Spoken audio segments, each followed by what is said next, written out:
జగ్గంపేటలోని Jagananna colony ప్రజలు కనీస సౌకర్యాల కోసం తీవ్ర ఇబ్బంది పడుతున్నారని, రోడ్లు లేవు, త్రాగునీరు లేవని, ఈ సమస్యలపై ప్రభుత్వం వెంటనే స్పందించాలని సామాజిక ఉద్యమకారుడు పాటంశెట్టి సూర్యచంద్ర డిమాండ్ చేశారు.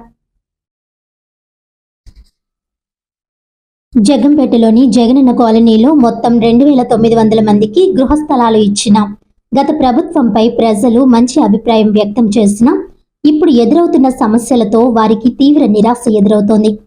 ఇప్పటి వరకు సుమారు 1000 మందికి పైగా ఇళ్లను నిర్మించుకోగా 500 గృహాలు నిర్మాణంలో ఉన్నాయి. కాలనీలో కనీస సౌకర్యాలైన త్రాగునీటి వసతి, సిమెంట్ రోడ్లు లేక ప్రజలు దినసరి రాకపోకలకు తీవ్రంగా ఇబ్బంది పడుతున్నారు. వర్షాకాలంలో గోతులు, బురదతో రోడ్లపై నడవలేని పరిస్థితి నెలకొంది. ఈ నేపథ్యంలో కాలనీ ప్రజలు తమ సమస్యలను సామాజిక ఉద్యమకారుడు పాటంశెట్టి సూర్యచంద్రకి తెలియజేశారు. అనంతరం ఆయన మీడియాతో మాట్లాడుతూ గత ప్రభుత్వం స్థలాలు ఇచ్చినా త్రాగునీరు, రోడ్లు వంటి మౌలిక సదుపాయాలు కల్పించలేదని విమర్శించారు. కొత్తగా ఏర్పడిన కూటమి ప్రభుత్వం రాకతో రోడ్లు వచ్చి ఉంటాయని ఆశించిన ప్రజలు ఇప్పుడు నిరాశ చెందుతున్నారని పేర్కొన్నారు.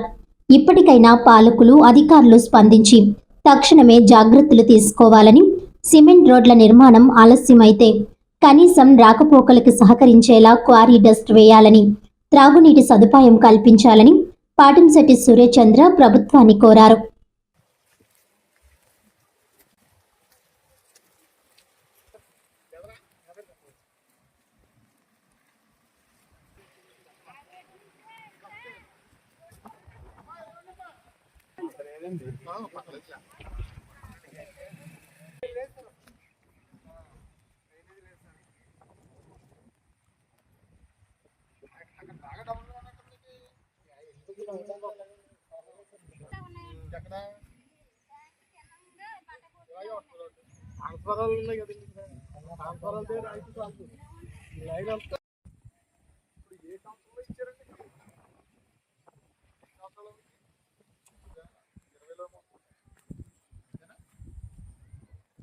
నమస్తే అండి. పాటంశెట్టి సూర్యచంద్ర, జగ్గంపేట నియోజకవర్గం సామాజిక ఉద్యమకారుని.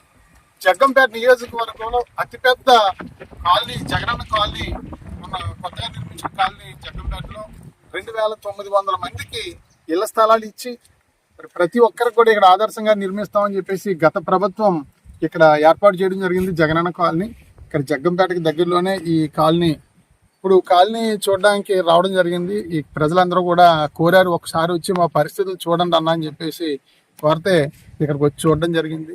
ఇక్కడ చాలా దయనీయమైన పరిస్థితుల్లో జగనన్న కాలనీలో ప్రజలందరూ ఉన్న పరిస్థితి. సుమారు 2900 మందికి ఇళ్ల స్థలాలు ఇచ్చారు. దాంట్లో 1000 మంది పైన ఇల్లు నిర్మించుకున్నారు. ఇంకా 500-600 మంది నిర్మాణంలో ఉన్నాయి, ఇంకా కన్స్ట్రక్షన్ లో ఉన్నాయి. ఇల్లు నిర్మించుకున్న వాళ్ళు ఇక్కడ ఏ రకంగా జీవించాలో తెలియని పరిస్థితి. నడడానికి దారి లేదు, బైకులు కానీ వాహనాలు కానీ రావడానికి కూడా దారి లేని పరిస్థితి. ఎక్కడికక్కడే దిగబడిపోతా ఉన్నాయి. చాలా బాడీ బందగా రోడ్లంతా కూడా ఛిద్రంగా ఉన్న పరిస్థితి. మరి ఇక్కడ నిర్మించుకునే ఇల్లులకి వచ్చే సామాగ్రి అంటే మెటీరియల్ తెచ్చుకోవడానికి కూడా దారి లేక నిర్మాణాలు ఆఫ్ చేసామని చెప్పేసి చాలా మంది చెప్తా ఉన్నారు. ఇక కొత్త వాళ్ళు రావడానికి కూడా ఇక్కడ ఏమీ వసతులు లేవు, రహదారులు లేవు, మంచినీటి సదుపాయం లేదు. అక్కడికి వెళ్ళి ఏమి చేయగలం అని చెప్పేసి కొంచెం మంది ఆలోచించే పరిస్థితి. దయచేసి కూటమి ప్రభుత్వాన్ని మేము ప్రజల పక్షాన్ని విజ్ఞప్తి చేస్తాము. తక్షణం ఇక్కడ రోడ్లు ముందు వేయండి. ఎందుకంటే ఇప్పుడు సిమెంట్ రోడ్లు మీరు వేయలేకపోయినా కనీసం ప్రజలు నడడానికి, వాహనాలు వెళ్ళడానికైనా సరే కనీసం గ్రావులు, కంకర రోడ్లన్నా వేయడం వల్ల కొంచెం ప్రజలు రాకపోకలకి ఇబ్బంది లేకుండా ఉంటుంది. కొన్ని వర్షాకాలం తర్వాత సిమెంట్ రోడ్లు వేసినా ఇప్పుడు ఈ వర్షాకాలం గట్టెక్కే విధంగా ప్రజలు జీవనానికి ఇబ్బంది లేకుండా, నడడానికి ఇబ్బంది లేకుండా మరి వెంటనే రోడ్లు వేయాలని చెప్పేసి ప్రభుత్వానికి, గౌరవ శాసనసభ్యుల వారికి అందరికి కూడా మేము విజ్ఞప్తి చేస్తా ఉన్నాం.